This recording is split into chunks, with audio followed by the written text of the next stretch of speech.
comedian David Boyle, and I'm quitting alcohol. So it's starting to get pretty difficult for me to keep denying that it's bad here.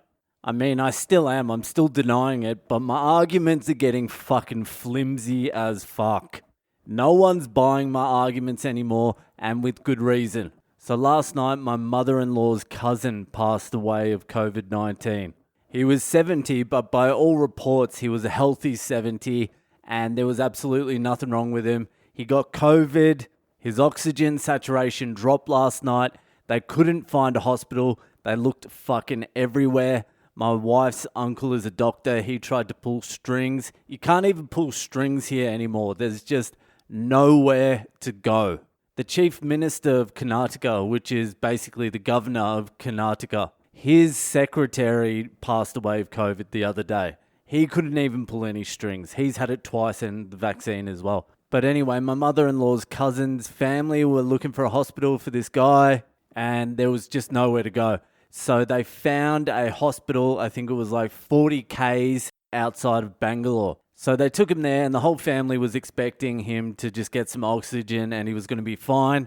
He went downhill rapidly and he passed away within I think it was a few hours. So the evidence is starting to mount, and my wife was like, it's getting real bad here now. And I'm like, yeah, it is. And she's like, what have you been telling people? I'm like, that it's bad, that believe everything you hear on the news because everything is bad. And she's like, what do you need to see? What do you need to see to think it's bad? Do you need a dead body in the fucking driveway, do you? I'm like, that would not hurt. A little bit of empirical evidence never hurts. No, it is definitely bad here now. I could make the argument, though, that it's an India problem just as much as it's a COVID problem, but I'm not going to. So as of tomorrow, we're going into a 15-day lockdown, which should clear it all up. In about 2 weeks, it should be all good here. I'll start doing gigs, get out to the cricket, have a good old time. I think what we might be doing, though, this has been floating around today, is going to Chennai. Chennai is where my sister-in-law works in the hospital, and she's like, if anyone got sick, 100% would be able to get a bed in that hospital that she works at. So we're thinking that maybe we'll go to Chennai and ride out a couple of months in Chennai, but I don't know yet. But anyway, that's just what's going on here. That's the latest Indian update, and we'll move right along to this week's Ask Boyle. See, that's why you need a little jingle, so I can transfer from death and suffering to today's segment, Ask Boyle, without it being too jolting. So this week's Ask Boyle was sent in by Tonya, the 45-year-old hottie out there in Florida, USA. I would love to be in Florida at the moment. It seems like fucking party central. Everything looks open. They just had the UFC there. That's the place to be. And Texas. And probably Australia. Okay, thank you for sending in the question, Tonya. Here we go. So my question is, because this is always on my mind about podcasts, you mentioned that you don't have income. Do you make any money from it? Others do, but how does that work? And then she says a lot of nice stuff about me, and then she goes, if you could give us the lowdown of the podcast world, that would be appreciated. Okay, Tonya, here we go. I have not made 1 single cent on this podcast in 2 years. It has cost me money. But this is how you make money from podcasts. There's generally 3 ways to make money from podcasts. The first one is a network picks up your podcast and they pay you for it, or they buy it off you, or whatever. That's not happening to this one, so don't worry about that one. That's like your big podcasts, your commercial cunts. The second way is advertising. So you build up a bit of a following, you start getting some big downloads, and then you get an advertiser on board, and they pay you to read out your ad or drop an ad in your podcast. I think the economics behind the ads is for a 1 minute ad read by the host, if I was to read out something, like just say I was to read out an ad for KFC. If I was to promote KFC on this podcast, which is basically what I've been doing for fucking 2 years. Where's my money, KFC? I'm fucking sure some people have listened to this podcast and gone straight down to fucking KFC drive-thru and got a bucket. I'm 100%. I want some kickback KFC. But yeah, just say I was to do a read for KFC, a 1-minute ad read promoting KFC. I think it's $25 per 1,000 downloads, which doesn't sound like a lot to begin with, but you get 10,000 downloads, that's $250. You get 100,000 downloads, that's $2,500. This is just the basics. I assume the bigger podcasts can charge more and the shittier podcasts will just sling any old shit they've got. But it does add up. Just say you do have 100,000 downloads an episode, then you do 4 ad reads, that's 10K. That's some pretty handy money per episode. The problem is I won't be doing ad reads on my podcast. It's too short. I fucking hate ads. There's nothing I really want to promote, and I just don't want to sully this podcast with fucking ads. So ads are out of the question.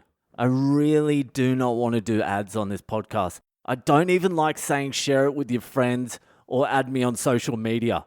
So ad reads will just be so fucking hollow for me. And I just don't want this podcast to be fucking sullied with ad reads. That's just how I feel about it. Anyway, the third way to earn money off a podcast is Patreon.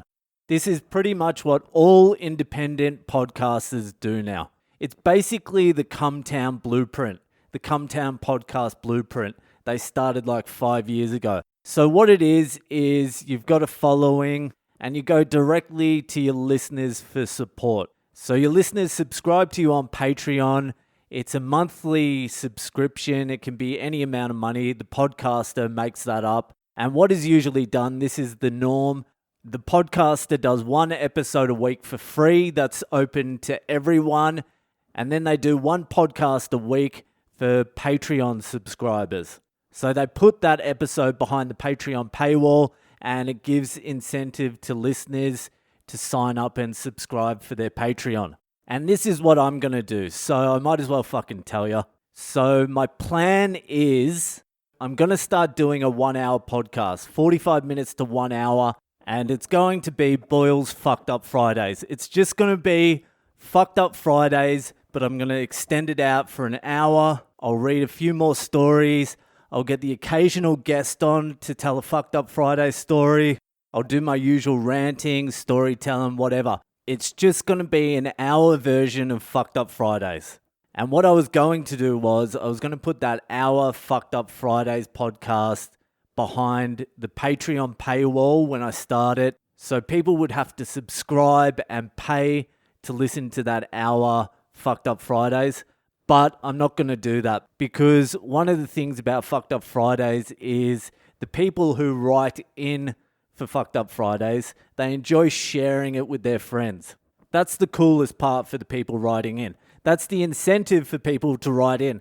And if I put it behind a paywall, then they're not really going to be able to share it with their friends unless they sign up for the Patreon and they're not even listeners. They just want to hear their friend's story. So I'm just going to keep that free too. Like an idiot, everything's going to be free. I am a businessman. But doing that 1 hour podcast is going to be a lot more fucking work. It's going to be a fucking task. So I am going to start a Patreon. I was going to wait for my podcast to get to 800 days before I started a Patreon because I didn't want it to look like I started the podcast to make money, and I felt like 800 days was a fair enough time away. And also, I don't really like asking people for money. I would rather steal off you than ask for money. I would rather beat you across the head with a steel pipe and take your change than ask for money. But this is the business these days, and this is what you have to do. So I'll be launching the Patreon at 2 years now, so I think in like 3 weeks, whenever it is. Once my podcast gets to 2 years, I will launch the Patreon, and those of you who would like to subscribe can subscribe. Those of you who feel like I've done something worth slinging a little bit of fucking change to can subscribe. Those of you who can't afford it or don't want to subscribe, everything's going to be free anyway, so nothing's going to change. But a monetary incentive will definitely help the enthusiasm to get the old fucking hour podcast off the ground. And also start doing some other shit. I'm going to start doing that driving vlog. I might start filming the hour one, or I might do a video podcast of I'm quitting alcohol once a week or something like that. I don't know. But it's time to fucking evolve. I'm ready. I reckon it's about time. But yeah, that's it. That's how it's done. That's how you earn money. But to date, I have earned $. Okay, that is it for tonight. If you're enjoying the podcast, give it a share around. Hit me up on social media. I'm Boyle Comedy on Instagram, Facebook, and Twitter. And I'll see you the fuck later.